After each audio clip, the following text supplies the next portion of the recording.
오늘 은혜 받으실 말씀은요, 신약성경 데살로니가 전서 5장 1절에서 10절까지 말씀입니다.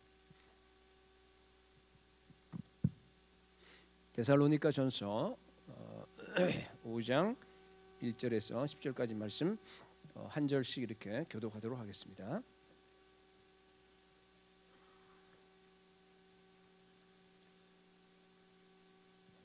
제가 1절 읽겠습니다. 형제들아, 때와 시기에 관하여는 너희에게 쓸 것이 없음은 주의 날이 밤에 도둑같이 이룰 줄을 너희 자신이 자세히 알기 때문이라. 그들이 평안하다 안전하다 할 그때에 임신한 여자에게 해산의 고통이 이름과 같이 멸망이 갑자기 그들에게 이르리니 결코 피하지 못하리라. 형제들아, 너희는 어둠에 있지 아니하며 그날이 도둑같이 너희에게 임하지 못하리니 너희는 다 빛의 아들이요 낮의 아들이라. 우리가 밤이나 어둠에 속하지 아니하나니 그러므로 우리는 다른 일과 같이 자지 말고 오직 깨어 정신을 차릴지라. 자는 자들은 밤에 자고 취하는 자들은 밤에 취하되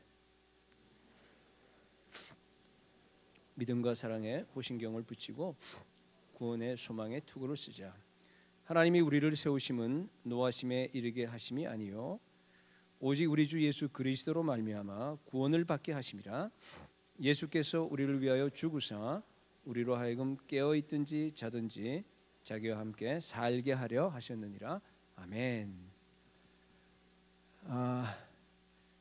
하나님께서 우리 교회에 주신 새 이름이 마라나타 비전 교회입니다. 여러분, 그래서 지난주에 또 이전에 마라나타가 뭔지는 여러분들께 이미 설명을 드렸는데요. 마라나타 비전이 뭔지 여러분 아십니까? 그래서 오늘 그 얘기를 여러분들께 드리려고 합니다. 이 마라나타 비전이요, 우리 온 성도들의 비전이 되어야 합니다. 원래 비전이라고 하는 것은요, 우리가 마음대로 이렇게 만들어낸 것이 아닙니다. 하나님께서 계시로 우리에게 꿈으로 주신 겁니다. 그래서 내가 비전을 받게 되면은 그 비전에 내가 완전히 붙들려 버리게 되는 거예요. 완전히 푹 빠집니다. 자나깨나 오직 그 비전이 나를 이끌고 나가는 거예요. 내 삶의 모든 목적이 그 비전 하나만 가지고 이렇게 달려가는 것을 얘기하는 겁니다. 우리 교회의 비전은 여러분 예수 그리스도입니다. 좀 이상하게 들릴런지 모르지만요, 다시 오실 예수 그리스도가 바로 우리 교회의 비전입니다. 그 예수 그리스도 안에 모든 여러분 인생의 목표가 다 들어가 있습니다. 우리를 구원한 목적도 거기 들어가 있습니다. 그래서 이것을 갖다가 적당한 말로 표현할 것이 없을까 고민을 하다가 하나님께서 주신 그것이 뭔가 하면요, 마라나타 비전이에요. 다시 오실 예수 그리스도에 대한 비전이에요. 그래서 이 마라나타 비전이라고 하는 것은요, 다른 말로 하게 되면은 예수 그리스도께서 다시 이 땅에 재림할, 다시 오실 예수 그리스도를 향한 비전입니다. 이 비전에는 세 가지가 들어가 있습니다. 첫 번째는 뭔가 하면요, 다시 오실 예수님을 기다리는 신부의 비전입니다. 두 번째는요, 온 세계 열방의 복음을 증거할 수 있는 비전이에요. 그리고 마지막 세 번째는 여러분 혹시 짐작하실는지 모르겠어요. 뭐 같습니까? 이스라엘이 회복되는 비전입니다. 사실 이 비전은요, 새로운 게 아닙니다. 우리 교회가 지금까지 계속 추진하던 거예요. 계속적으로 기도하던 겁니다. 이제 앞으로도 기도할 겁니다. 그런데 이번에 이렇게 다시 우리가 구체적으로 주님 오신 길을 예비하는 그것을 갖다가 마라나타 비전이라고 또 이름까지, 교회 이름까지 그렇게 바뀌었기 때문에 제가 여러분들에게 좀 설명할 필요가 있다는 얘기예요. 그래서 오늘은 그 세 가지 비전 중에서 첫 번째 비전을 얘기하겠습니다. 뭡니까? 우리 모든 성도들이 예수님을 기다리는 신부의 비전을 가져야 된다, 그런 뜻입니다. 그래서 오늘 본문을 통해서 두 가지로 나눠서 여러분들과 함께 이렇게 나눠보기를 원합니다. 첫 번째, 신부의 비전은요, 종말론적인 삶을 사는 비전입니다. 종말론적인 삶을 사는 비전입니다. 오늘 본문에 보게 되면은 데살로니가 그 교회는 주의 날, 재림의 날에 대해서 아주 비상한 관심을 가졌습니다. 1절에 보니까 아마 바울 사도에게 때와 시기에 대해서 질문을 굉장히 많이 했던 것 같아요. 그렇죠? 때와 시기, 예수님이 언제 재림하느냐, 굉장히 관심이 많았습니다. 여러분 왜 그랬다고 생각하세요? 왜냐하면요, 이때가 AD 51년이에요. 그러니까 초대교회 그 시절인데, 그 당시 성도들도 자기가 살아 있을 때에 예수님이 재림할 것으로 굳게 믿었기 때문이에요. 그러니까 굉장히 관심이 많은 겁니다. 예수님이요, 의도적으로 그러한 관심을, 그러한 기대를 갖도록 오해할 수 있는 여지를 그냥 남겨두신 것 같아요. 우리 요한복음 21장 보면은 부활하신 후에 예수님께서 제자들에게 나타나십니다. 베드로에게 네가 나를 사랑하느냐, 네가 나를 사랑하느냐 세 번을 물으십니다. 그러고 나서 베드로가 어떤 죽음으로 하나님께 영광 돌릴 거를 갖다가 이렇게 암시하셨어요. 그러니까 순교할 것을 베드로에게 암시하셨습니다. 그때 베드로가 뭐라 그랬어요? 옆에 있는 요한이 있으니까 저 사람은 어떻게 돼요? 이렇게 물어봤어요. 그러니까 예수님께서 뭐라 그러셨어요? 야, 내가 그를 갖다가 올 때까지 그냥 머물러 두게 한다고 하더라도 That's none of your business. 너 상관할 거 아니야. 너는 나를 따라라 그랬어요. 근데요, 그 말을 오해할 수가 충분히 있습니다. 내가 올 때까지 그를, 요한을 갖다가 머물러 두게 할지라도, 그죠? 사람들 그 말을 듣고서 예수님께서 혹시 요한이 올 때까지, 죽기 전에, 그죠? 오시겠구나, 그렇게 착각할 수 얼마나 있었습니다. 사도행전 1장에서도 마찬가지예요. 승천하실 때 천사들이 제자들에게 뭐라 그러냐면요, 너희 가운데 하늘로 올라오신 예수는 하늘로 가심을 본 그대로 다시 오시리라 그랬습니다. 그죠? 그러니까 보고 있는데 올라가심을 본 그대로 다시 오시는 거예요. 얼마든지 이들이 죽기 전에 예수님께서 오시나 보다라고 착각할 수 있는, 그런 오해할 수 있는 소지가 있었는데도 불구하고 예수님은 해명하지 않고 그냥 내버려 두셨습니다. 왜 그렇습니까? 왜 그렇다고 생각하세요? 모든 성도들은 자기가 살아있을 동안에 예수님이 오신다라고 하는 그런 재림 신앙을 갖는 것이 건강한 기대이기 때문에 예수님께서 구태여 그냥 내버려 두셨습니다. 우리는 예수님과 정혼한 신부입니다. 그렇죠? 유대 관습 때문에 생명의 삶을 다 얘기했지만은, 그렇죠? 아직 처녀지만은 그러나 우리는 신부예요. 주님께서 재림하실 때 우리가 공중의 들림을 받아서 휴거되어서 우리가 거기서 공중에서 혼인잔치를 열게 될 겁니다. 주님을 만나게 될 것입니다. 그래서 우리가 이 땅에서 살아있을 동안에 신부로서 가장 중요한 것은 뭔가 하면요, 이 땅에서 우리가 신부의 삶을 살아야 됩니다. 신부의 삶의 가장 중요한 것은 뭔가 하면요, 종말론적인 삶을 사는 겁니다. 종말론적. 예수님은 반드시 지금 내가 살아있을 때 오신다, 그렇게 믿으셔야 됩니다. 자, 여러 번 얘기했습니다. 그렇죠? 그 의미를 갖다가 반드시 그렇습니다. 왜냐하면요, 우리가 죽게 되면은 시간 세계를 떠나기 때문에, 그렇죠? 우리가 죽을 때 예수님이 오세요. 그건 너무나 당연한 얘기입니다. 다시 설명 안 드리겠습니다. 근데 문제는 뭔가 하면 그날이 내일일 수도 있어요. 내일일 수도 있습니다. 10년 뒤일 수도 있고, 우리가 살아있는 동안에 언제 죽을지 모르기 때문에. 여러분, 신부의 비전은 뭔가 하면요, 종말론적인 삶을 사는 겁니다. 그래서 본문에서 데살로니가 그 교회들에게 그런 때와 시기에 대해서 너무 관심이 많은데 지금 뭐라고 대답하냐 하면요, 너희에게 쓸 것이 없다 그래요. 무슨 뜻입니까? 묻지 말라는 얘기예요. 물을 필요도 없는 거란 뜻입니다. 그런데 대해서 괜히 왜 관심 갖고 있어? 관심 끄라는 얘기입니다.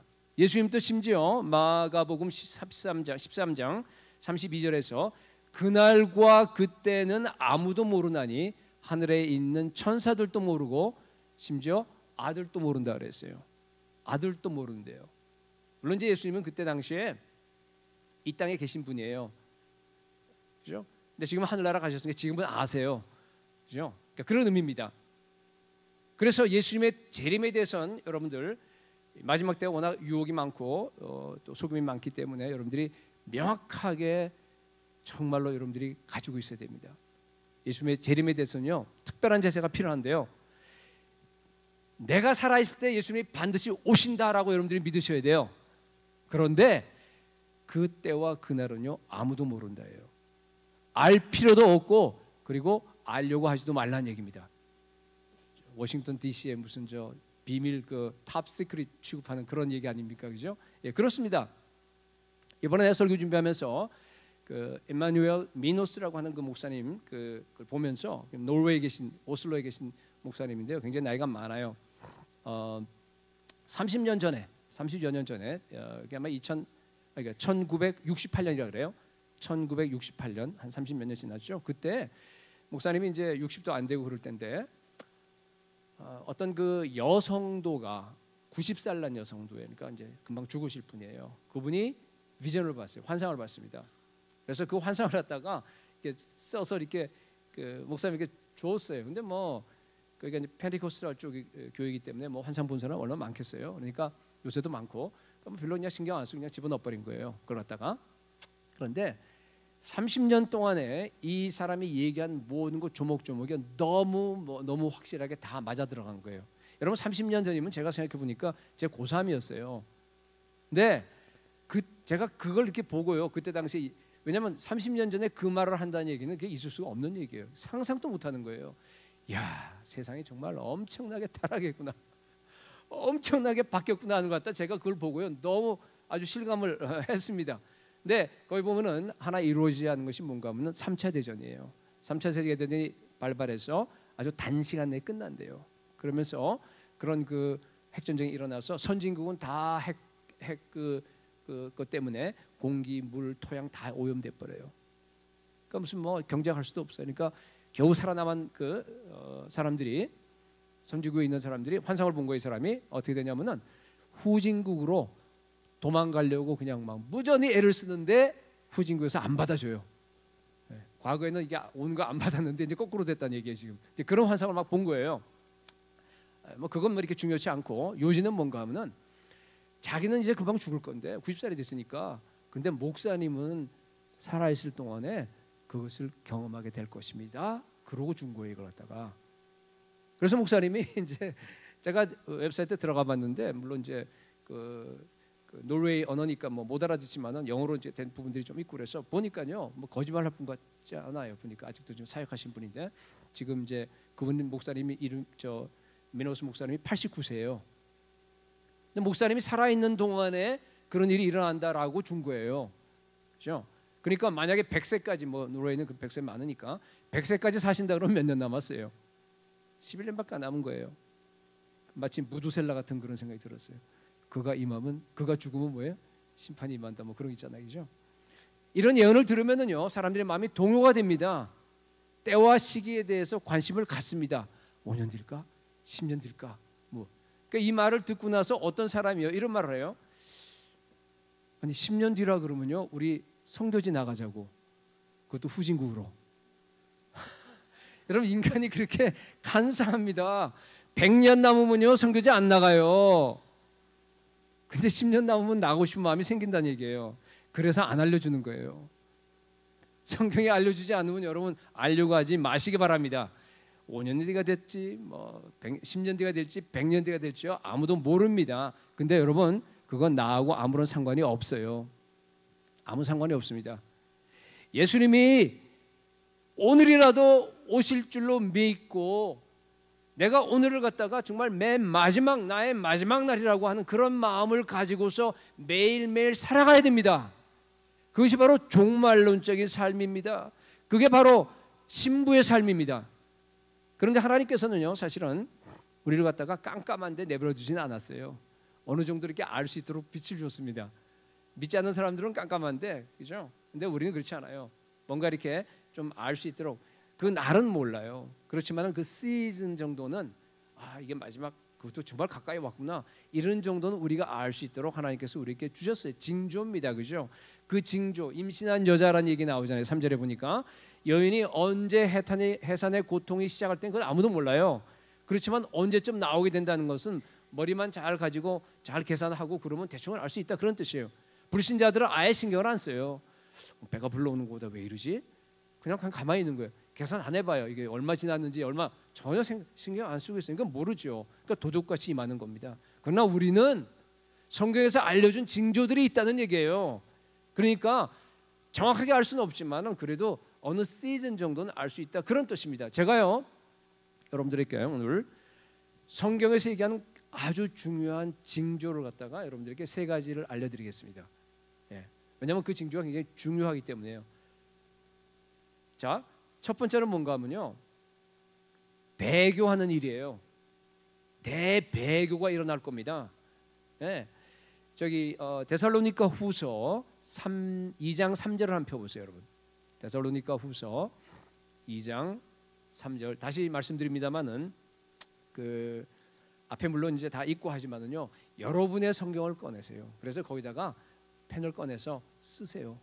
은혜 받은 말씀은 거기다 쓰고 줄치고 이렇게 계속 여러분들이 거기다 쌓아 올라가야 됩니다. 그냥 여기는 다 지나가고 없어요, 여러분. 자, 거기 보니까 뭐라고 되어 있습니까?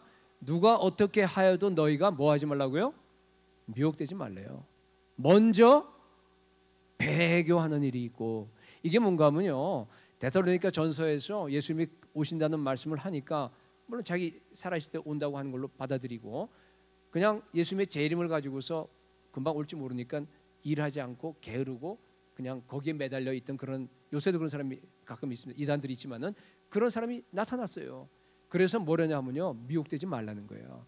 요러한 일이 있기 전에는 절대 예수님 안 오신다는 겁니다. 그죠? 절대 예수님 안 오십니다. 배교는 사실은요 언제든지 있었습니다. 초대교도 있었고 심지어 구약시대도 있었고 다 있었습니다. 그러나 여기에서 얘기하는 배교는 뭔가 하면 대배교예요. 배교는 교회 안에 있는 걸 얘기하는 겁니다. 그죠? 교회 안에 마지막 때 전 세계적인, 그리고 온 전 교회적으로 배교가 일어날 겁니다. 예수님을 배반할 겁니다. 온 세계 교회가 동성애 허용할 거고요, 혼합주의 다 허용할 겁니다. 온 세계 교회가 세속주의에 다 빠져서 물들어 버릴 겁니다. 다 물질주의에 완전히 다 오염돼 버릴 겁니다. 지금도 이미 많이 돼갑니다. 많이 됐어요. 두 번째, 적그리스도 출현입니다. 아까 얘기한 그 하반절 보세요. 데살로니가 후서 2장 3절 하반절. 저 불법의 사람 곧 멸망의 아들이 나타나기 전에는 그날이 이르지 아니하겠다. 불법의 사람이 뭡니까? 멸망의 아들이 적그리스도예요. 적그리스도. 물론 적그리스도도 요한일서를 보게 되면요 매 시대마다 다 있었어요. 적그리스도 없는 시대 없었습니다. 그러나 그는 늘 있는 거고, 여기서 얘기하는 적그리스도는 the antichrist예요.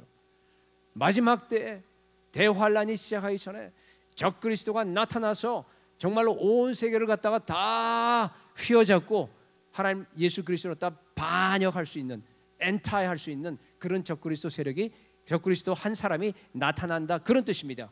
그죠? 그래서 4절에 보게 되면 누가 적그리스도 될런지 힌트가 나와 있습니다. 4절 보세요. 그는 데살로니가 후서 2장 4절 대적하는 자라, 신이라고 불리는 모든 것과 숭배함을 받는 것에 대항하여 그 위에 자기를 높이고, 그 다음 말이 중요해요. 하나님의 성전에 앉아. 하나님의 성전에 앉아. 여러분 적그리스도가 누구냐 하고 이렇게 굉장히 많이 궁금해하시는데 굉장한 힌트가 있는 거예요. 자기를 하나님이라고 내세우느니라. 어느 정도 감이 오세요? 다니엘서 7장에 보면은 적그리스도를 갖다가 작은 뿌리라 그랬어요. 작은 뿌리 나온다고 하는 그런 표현을 했는데, 거기 보면은 넷째 짐승에서 작은 뿌리 나와요. 근데 넷째 짐승은 그게 뭔가 하면 로마예요. 로마. 여러분 로마와 관련되는 거예요. 옛날 로마와 관련되는 종교적인 겁니다. 그래서 25절에 보니까 다니엘 7장 25절에 그가 장차 지극히 높으신 이를 말로 대적하며, 또 지극히 높으신 이의 하나님이 하나님의 성도를 괴롭게 할 것이며 핍박할 겁니다. 그가 또 때와 법을 고치고자 할 것이며, 성경에 나와 있는 때와 법을 고친대요. 성도들은 그의 손에 붙임바 되어 한 때와 두 때와 반 때를 지나리라. 후 3년 반을 얘기하는 겁니다. 처음에는 평화의 사도로 나와서 온 세상 막 워낙 시끄러우니까 평화를 갖다 이룹니다. 어떤 사람이. 그랬다가 나중에 가서 변질을 하는 거예요. 그래서 예수님을 갖다가 반역하고 교회를 핍박하고 그런 식으로 성전에 앉아서 자기를 갖다가 하나님이라고 주장하는 사람이 바로 the antichrist예요.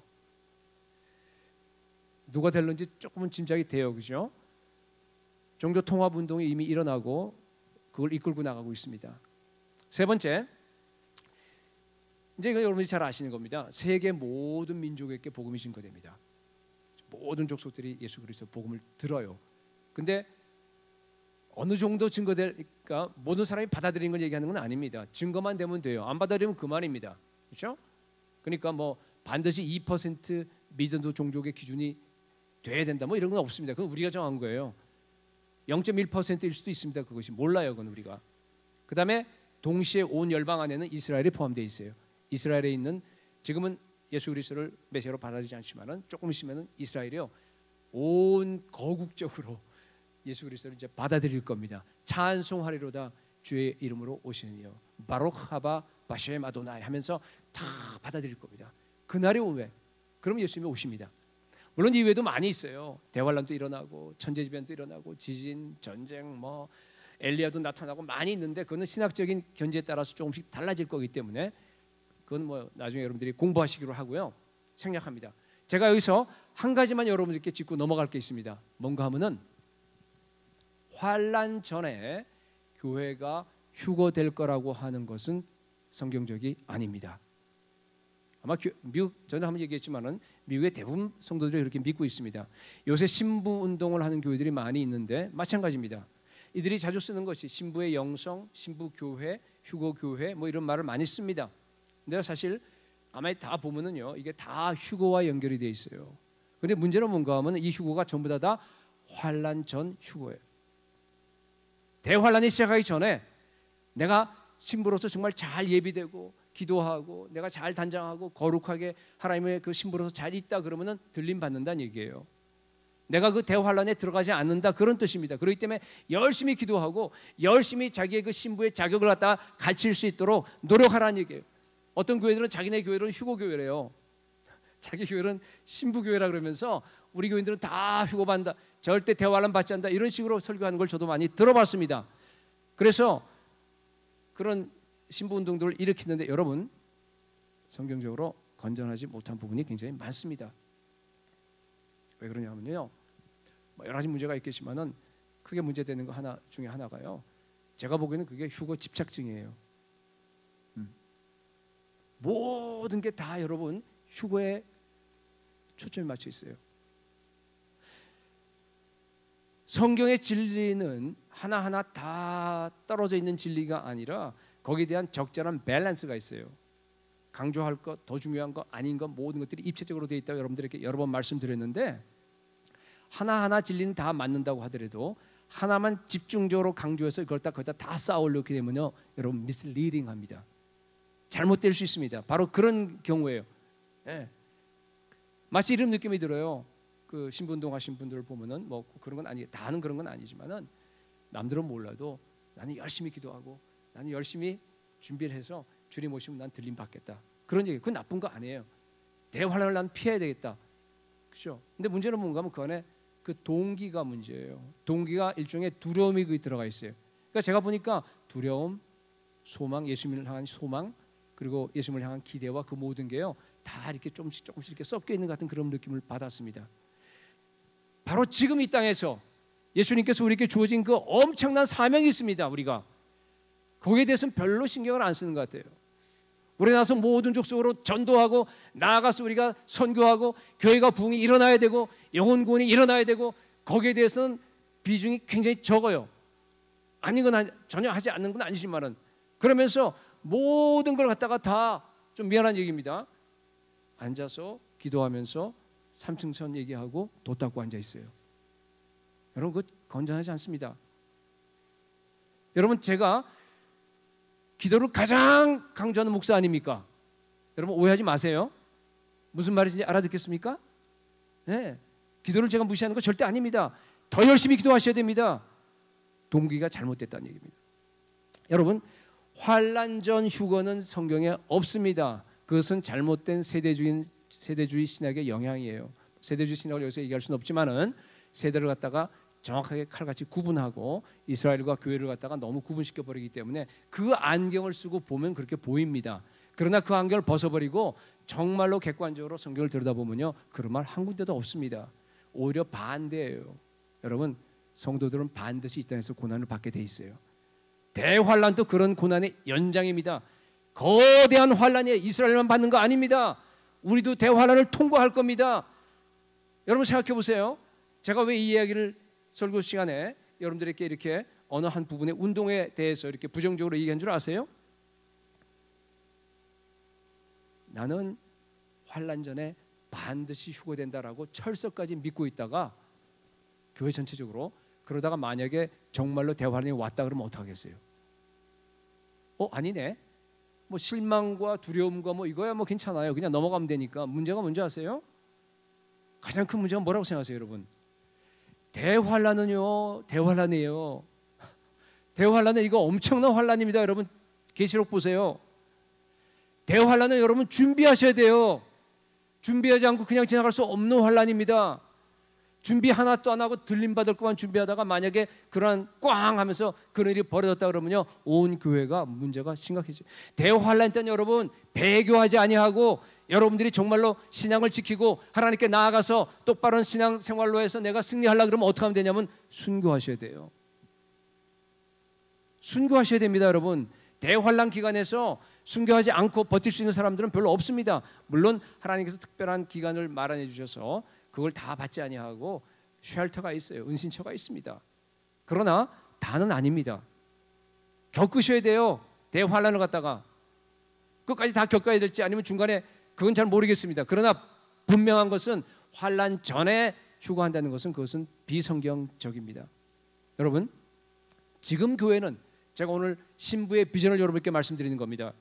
여러분이 정말로 신부의 비전에 붙잡혀 있다고 한다 그러면요, 앞으로 오게 될 정말 어려운 그 시기를 준비하시기 바랍니다. 대환란의 시기를 여러분 준비하셔야 됩니다. 이 비전은요, 정말 온 열방에 그리고 이스라엘에 선교하는 그런 비전과 맞물려 있습니다. 바울이 얘기했듯이 정결한 신부로서 우리가 예수 그리스도를 향한 그 순전함, 진실함과 깨끗함에서 떠나서 우리가 부패하면 안 됩니다. 지켜야 됩니다. 정말로. 근데 그대로 이쁘게 앉아서 단장하면서 지키고만 앉아있으면 안 됩니다. 군화 신고 무장하고 나가야 됩니다.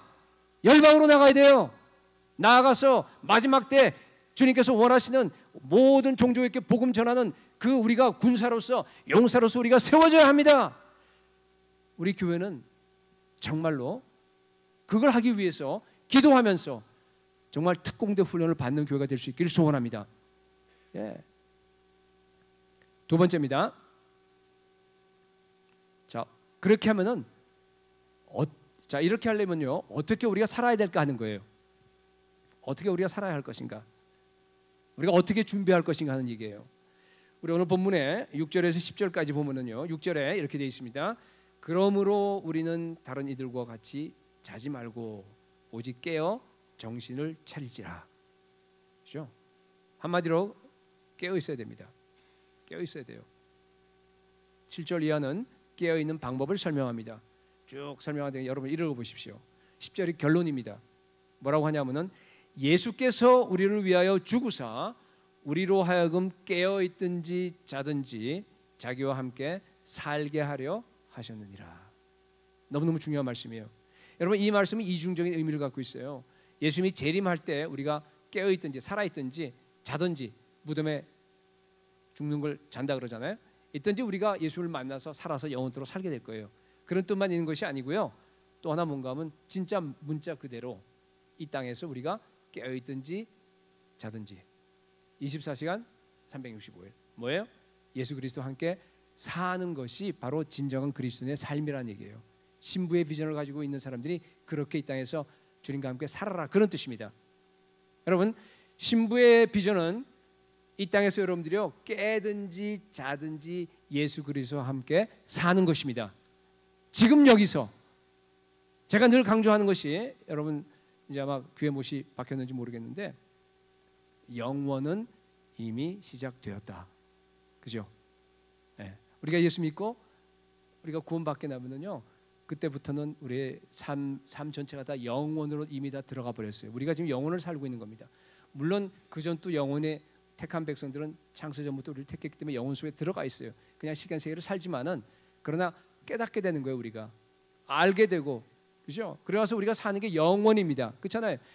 우리가 천국의 현재성, 천국의 미래성 얘기하지만 그건 우리가 시간 안에 있으니까 그런 얘기를 하는 거지, 들어가면 영혼에 대해서 이어지는 거예요. 나중에 여기서 천국을 살고 현재에서 정말 천국을 계속적으로 살아가는 사람들이 나중에 이어져서 들어가는 곳이 바로 천국이라고 그랬습니다. 여러분 예수님의 재림도 똑같습니다. 휴거도 똑같아요. 여러분 어느 날 갑자기 여러분들이 휴거되는 거 아닙니다. 바로 여기에서 매일매일 예수님의 그 재림을 내가 살아가야 돼요. 매일매일 예수님께서 재림하신다면 임하시는 거 아니에요, 그죠? 예수님의 그 임재 가운데서 내가 매일매일 주님의 임재와 더불어서 주님과 함께 여기서 살 때 그것이 이어져서 어느 날 예수님이 재림하시면 우리가 휴거되는 겁니다. 너무너무 중요합니다, 여러분.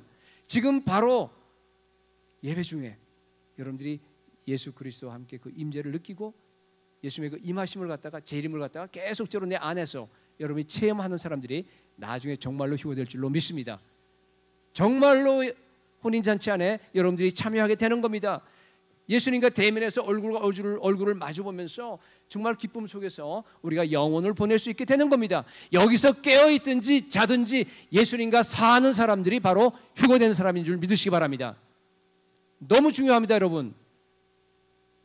여러분 이것만 알게 되면은 이게 핵심이에요. 이것만 알게 되면은요. 그럼 어떻게 살아야 되느냐? 답이 너무나 명확하지 않아요? 그죠? 이게 여러분들이 정말로 여러분들이 깨닫고 그렇게 살아간다 그러면 어떻게 살면 되겠어요? 재림을 위해서 특별한 준비할 필요 없습니다. 신부 운동할 필요 없습니다. 여러분 늘 하듯이요. 말씀 묵상하세요. 기도하십시오.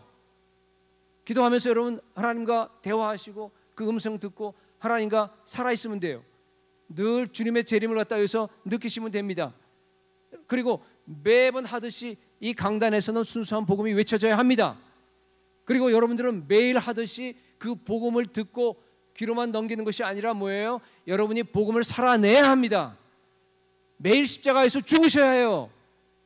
매일매일 나를 부인하고 정말로 예수 종족으로서 제가 늘 쓰는 말이죠. 그러면서 정말로 예수 그리스도가 나의 절대적인 가치가 되어서 정말 예수 그리스도 한 분이 나의 인생의 소망이 되고 그분만을 향해서 완전히 내가 그 안에 비전으로 미친 듯이 그 분을 향해서 여러분의 모든 인생의 삶이 다 하나로 돼서 달려가는 그런 삶을 그냥 매일 살면 그만입니다. 준비할 필요 없어요, 여러분. 그냥 매일 사는 거 아닙니까? 그거는 그게 그리스도인이라 그러는 겁니다. 우리 자매들 여기 많은데요. 집이 맨날 지저분해. 손님 한번 올라 그러면 막 난리법석 피워야 돼, 그죠? 치워야 되고 뭐 난리 납니다, 그죠?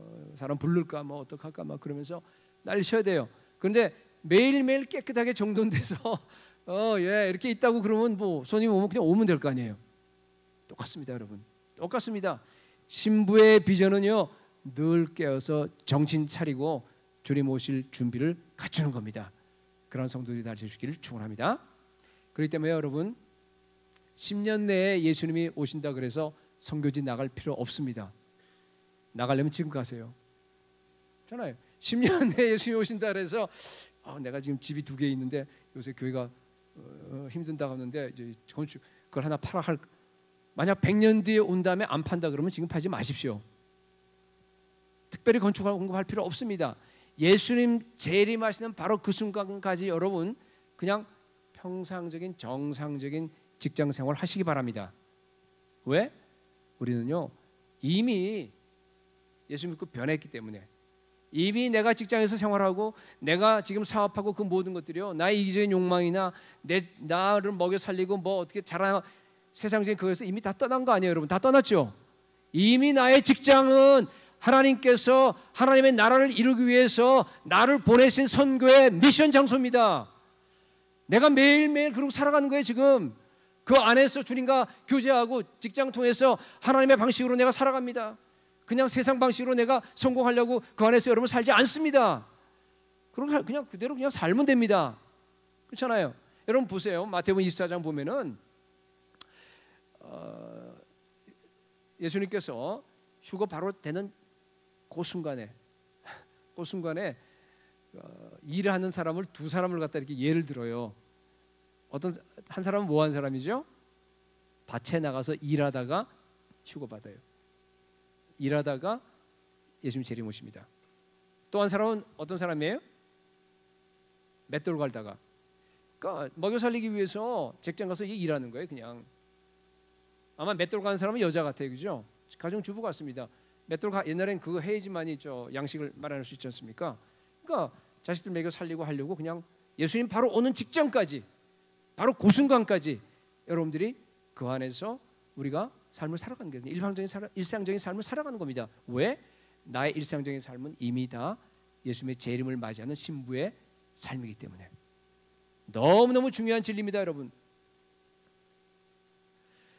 그래서 여러분, 신부의 비전이라고 하는 것은요, 자든지 깨든지 주님과 함께 사는 비전입니다.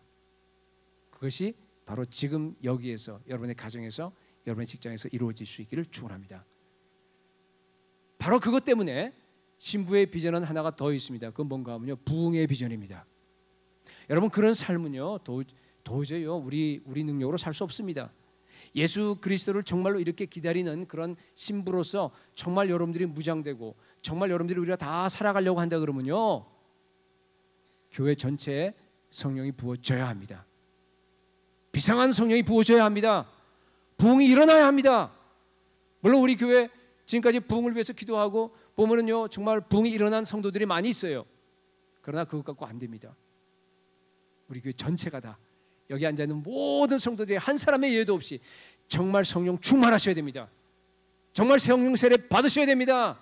여러분, 그러지 않고서는요, 말세에 여러분들이 이 대환란과 이 대배교와 그리고 정말 이러한 그 신부의 삶을 여러분들이 절대로 살 수가 없습니다. 우리 힘으로 안 됩니다.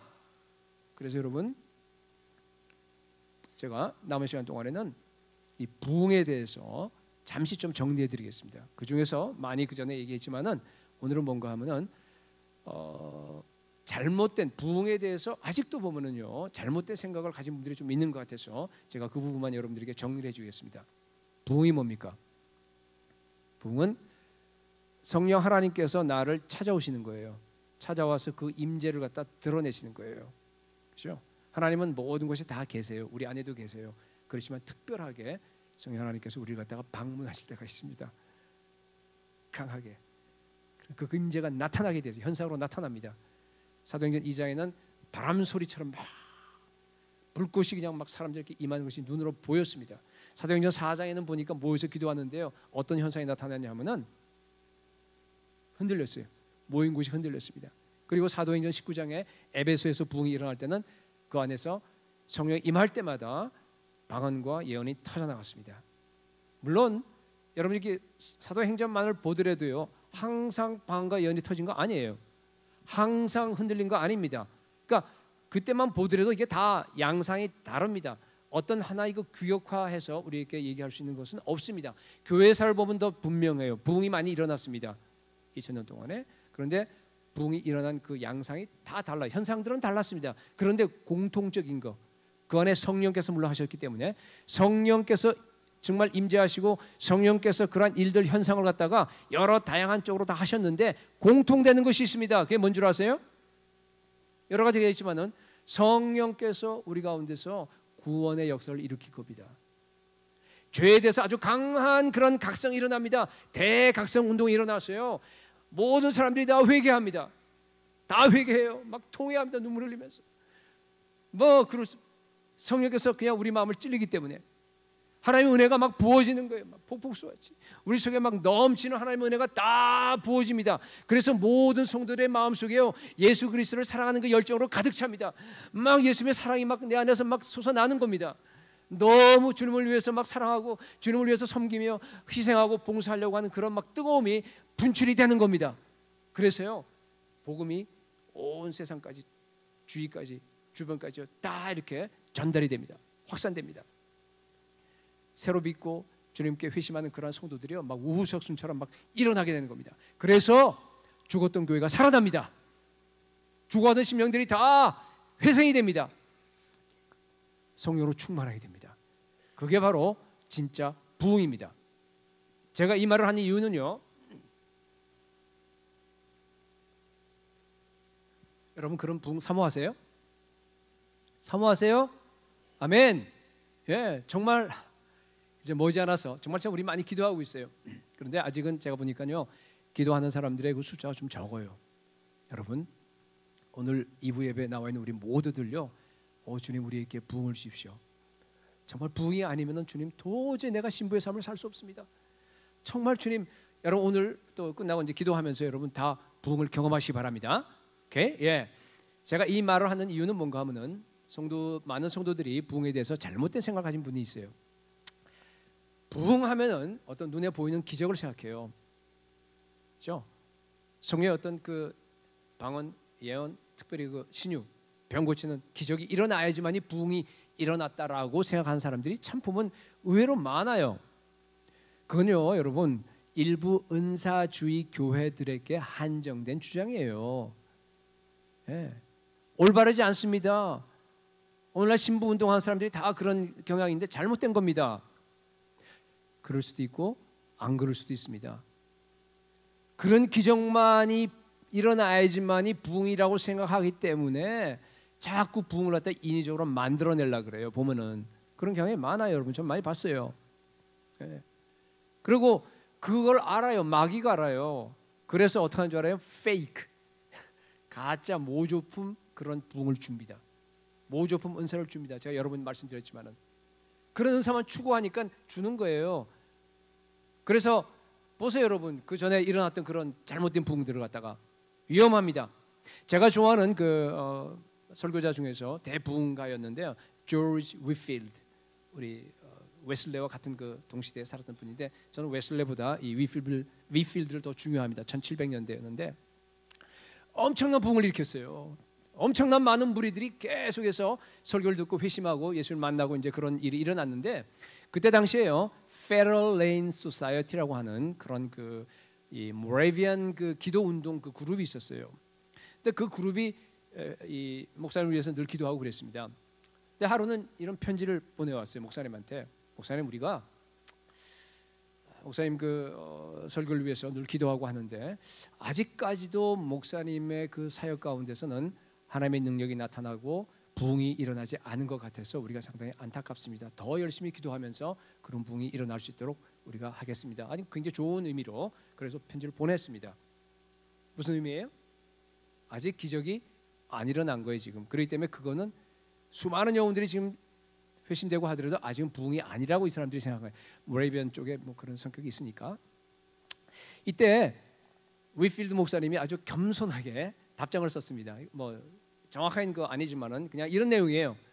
지금 눈에 보이는 그런 기적, 병이 치유되고 막 하는 그런 기적보다 더 큰 기적이 일어나고 있는데 매일 하나님의 말씀의 능력이 선포될 때 영적인 소경의 눈이 열리고 영적으로 문둥병 든 것 같은 사람들의 죄가 다 깨끗하게 씻어지고 영적으로 죽어있는 영혼들이 다 살아나서 예수 그리스도 성령의 능력에 의해서 예수를 믿고 예수님께 나아가고 그들의 영혼이 치유되고 있는데 사실은 당신네들이 얘기하는 그런 그 기적이라고 하는 것은 이러한 진정한 부흥을 일으키기 위한 하나의 인트로덕션으로 하나의 그러한 도입하는 것으로 하나님께 주신 건데 왜 내가 지금 이런 엄청난 부흥을 경험하고 있는데 그것을 갖다가 하나님께 구해야 됩니까?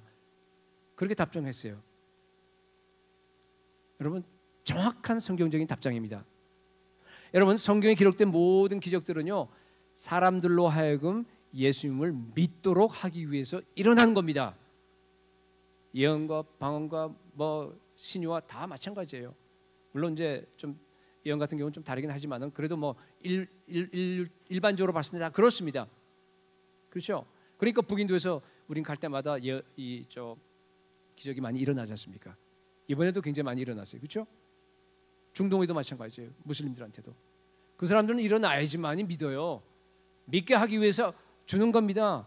그렇죠? 그런데 그러한 기적이 일어나지 않더라도 더 큰 기적인 하나님의 말씀의 능력이 지금 여러분께 다 선포되면서 만약에 인도 사역자들 가운데 그런 말씀의 능력이 있는 사역자가 있다 그러면요 기적 사실 필요 없어요.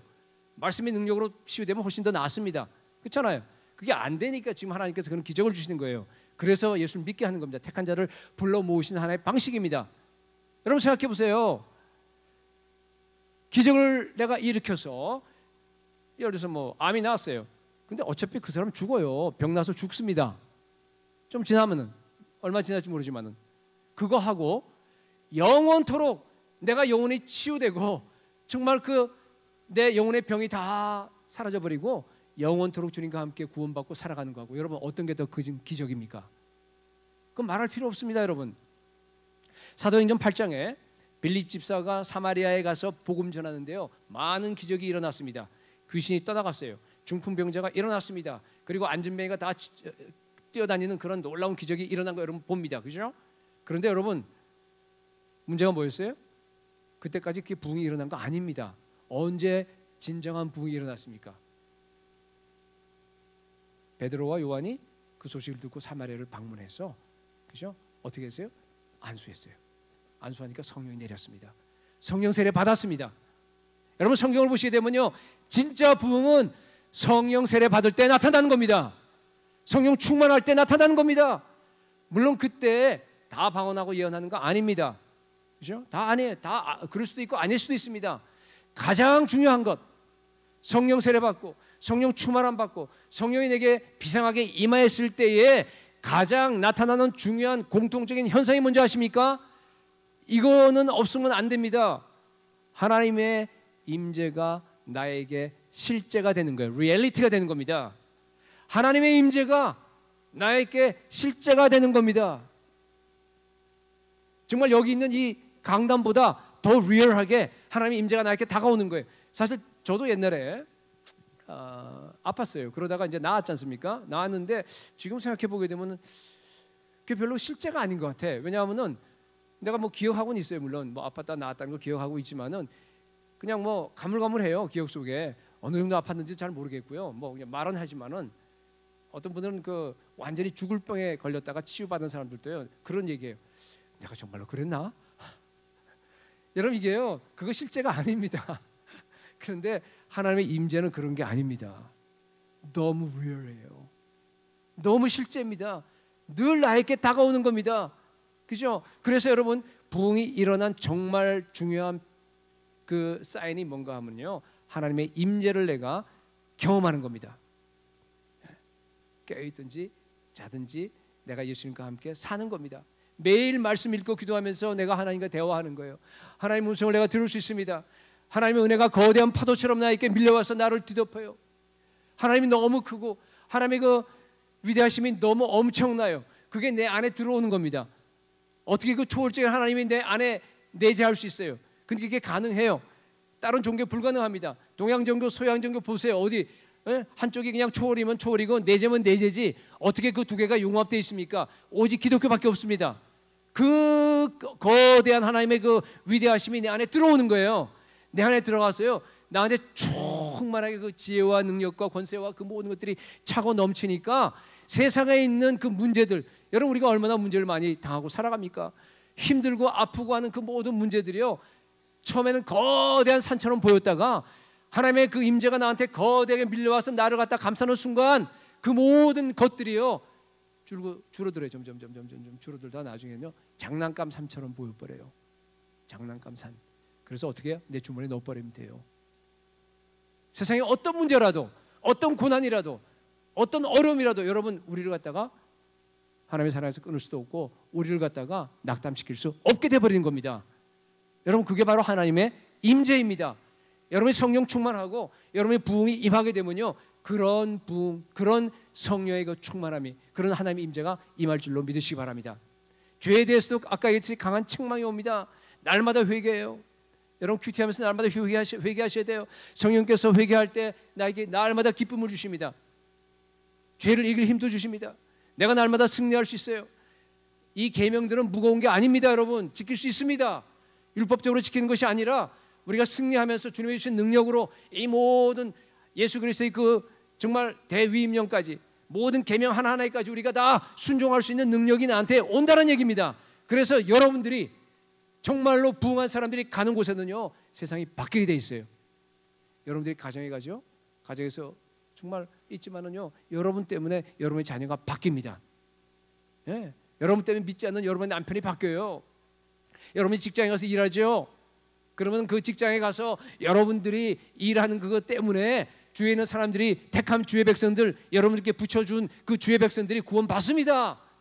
여러분이 가서 선포하니까, 여러분이 충만하니까, 여러분들이 정말 선교지로 가면요, 선교지가 바뀝니다. 성령 세례 받고 성령 충만하게 되면요, 우리가 예수님처럼 닮아가게 되는 거예요. 예수님 인격도 닮아가지만은 예수님의 능력도 닮아가요. 예수님처럼 능력 있게 우리가 가서 그 일을 갖다 다 감당할 줄로 믿습니다. 그때 놀라운 엄청난 역사가, 그리고 엄청난 변화가 일어나게 되는 겁니다. 그게 바로 성령의 가장 큰 초자연적인 역사입니다. 예수 그리스도를 기다리는 신부의 비전은 부흥의 비전입니다. 정말 정결한 신부로 예수님을 기다리면서 정말 흠도 없이 점도 없이 정말 순전하게 그리고 깨끗하게 진실함으로 우리가 주님을 사모하시기 바랍니다. 그리고 여러분, 주님과 동행하시면서 기도하시면서 정말 우리 교회에 그런 신부의 비전은 부흥의 비전이기 때문에 부흥이 일어나서 나뿐만 아니라 온 성도들이 다 함께 주님을 향해서, 열방을 향해서, 주의 영광을 향해서 우리가 달려갈 수 있는 교회가 될 수 있기를 예수 그리스도의 이름으로 축복합니다.